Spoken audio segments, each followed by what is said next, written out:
driving my dad's truck. We tried to go to Rogers City. We went to lunch with my dad. Scared me. And then the car quit. It wouldn't start. So I had to get a ride up to Hilltop Manor from the lady that owns the restaurant. Thank you. Then my dad wanted to get dropped off.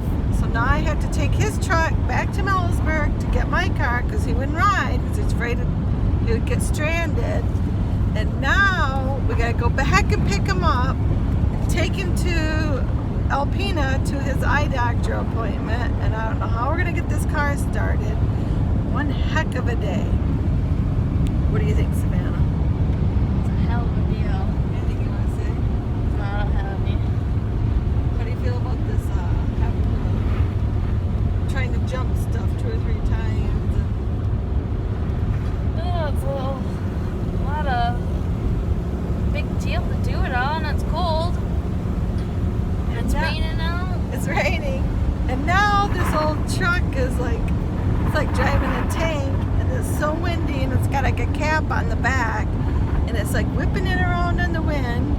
I'm trying to text other people, trying to figure out who can help me. I don't know what the heck I'm gonna do, but we gotta get him to his appointment. But we're gonna do it with this old beast. Going back and get my car, so hopefully